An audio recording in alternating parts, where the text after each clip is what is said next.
लोगोफोर नोंथांमोनखौ आंनि बड' पेकेट टिउसनाव गासैखौबो बरायनाय जाबाय आसा खालामो नोंथांमोना गुबुन भिडिअफोर बायदि बे भिडिअखौ जोबजासिम नायगोन होननानै स' सेथि नाम्बार पेकआव दं जोंहा मुलुगनां आइजो सान जेनेबा मुलुगनां गथ'सा सानफोरबायदि 14 नभेम्बर ओमफ्राय फोरोंगिरि सानखौ 5 सेप्तेम्बराव फालिनाय जायो आरोना बेफोरबायदिनो मुलुगनां आइजो सानखौ 8 मार्चआव फालिनाय जायोनो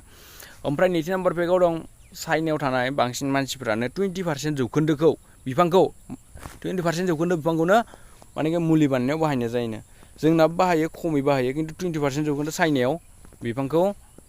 मुलि बानायनायाव बाहायनाय जायोनो ओमफ्राय 3 नाम्बार पेकआव दं जोंहा 3 नाम्बार पेकआव दं 41 बोसोर सिगां जोंनि भारतनि एबा बुहुमनि मानसिफ्रा मानेके अखाफोराव थाङाखैमोन जेनेबा नील आर्मस्ट्रंमोना थाङाखैमोन 41 बोसोर सिगां बिसोर अखाफोराव थांदोंमोन ओमफ्राय कल्पना चावलामोन बिथांमोना थाङाखैमोन दासिम बिथांमोन थांनायसिमहालागै मानेके 41 बोसोरनि गेजेराव आरोना 41 बोसोरनि गेजेराव 12 जनल' सुबुङा 12 जन सुबुङा अखाफोराव थांबाय स' नोंथांमोना गोसोआव लाखि दासिम अखाफोराव थांनाय सुबुंफोरा साबैसे जाखो 12 जनल' जाबायनो स' गोसोआव लाखि ओमफ्राय नाम्बार 4 पेकआव दं जोंहा स्पेस स्टेसन होनना बुङो जायखौ स्पेस स्टेसन जेनेबा मबाइल अपारेटिं खालामग्रा सेटेलाइटफोर थायो बेनिफ्राय होनना बुङो जायखौ बिसोरखौ कन्ट्रल खालामग्रा मानेके सेटेलाइट थायो ओमफ्राय आरो बेफोर सेटेलाइटफोरा बायसान्स गाज्रि जाबाथ' जोंनि माबानिफ्राय जायगानिफ्राय थाङा गोजौआव बिसोरनो सेटेलाइट मानेके एजान थाखानाय मानसिफ्रा स्पेस स्टेसन थाग्रा मानसिफ्रा मानेके बिसोरखौ फाहामो मानेके बे सेटेलाइटफोरखौ फाहामो नोंथांमोना गोसोआव लाखि बिसोरो न'निफ्राय आगारफिनना बया जाबाथाय बिसोरो जोंनिफ्राय आगारफिनना माखासे गोदान लन्च खालामनांगौबासो बिसोरो जोंनि गाहायनिफ्राय हगारहरो मानेके स्पेस स्टेसना जेनेबा बेफोरखौ नासायाबो हगारहरो इसर'आ ओमफ्राय बेबायदिनो मबाइल कम्पानिफ्रा मानेके दाहार लायो मानेके बिसोरखौ हगारहरनो थिनो आरोना गावसोरथ' हगारहरनाया बेबायदिनो आरोना ओमफ्राय बिसोरो बेबायदिनो अपारेटिं खालामो आरो दा ओमफ्राय बे स्पेस स्टेसन मानेके जायनोखि बे मा होनो बे स्पेस स्टेसना जायनोखि माबा फाहामग्राफोरा मानेके सेटेलाइटफोरखौ फाहामग्राफोरा बिसोरनि जायगाया गुवारा एबा बेसेनो मिथिबायना गोलावा जाहैबाय बेखिनि गोलावा 72.8 मिटार ओमफ्राय गोजौआ जाहैबाय 20 मिटार ओमफ्राय गोलाव एबा गुवार एखेयानो खिन्थु ओरै गोलावबा ओरै गुवार जाहैगोन आरोना ओरै गोलावबाथाय ओरै गुवार ओरै गोलावबाथाय ओरै गुवार आरोना एखेयानो 108 मिटार गुवार मिथिबाय स' नोंथांमोना गोसोआव लाखि बेखिनियानो 72.8 मिटार गोलाव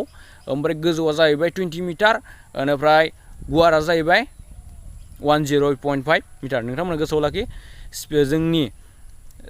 सेटेलाइटखौ फाहामग्रा स्पेस स्टेसना बेसे गुवार बेसे गोलाव आरो बेसे गोजौ होनबाथाय बेखिनियानो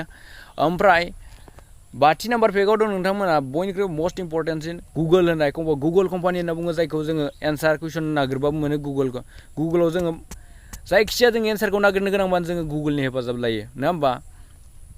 खायसे स्टुडेन्टफोरनि थाखाय मोजां आरो खायसे स्टुडेन्टफ्राबो बेयावनो नट्सफोरखौ नायनानै लायो आरो माखासे नलेजफोरखौ मिथिना लायो आरोना बेजोंनो बे गुगोल कम्पानिया सानसेयाव बेसे खामायगोन मिथिला आरोना ओमफ्राय बेसे खामायो माबाजों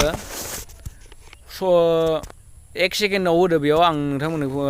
1 सेकेन्डआव गुगोल कम्पानिया 1 सेकेन्डआव बेसे खामायनो मिथिबायना 1,30,900 खामायनो स' नोंथांमोना गोसोआव लाखि बेखौ इन्टु खालामबा बेसे मोनो सानसेयाव बेसे खामायो होमबा 1 सेकेन्डआवनो जुदि 1,30,900 खामायोबा बेफोरखौ हिसाब खालामना नायदो आरोना नोंथांमोननि सायावसै स' नोंथांमोना गोसोआव लाखि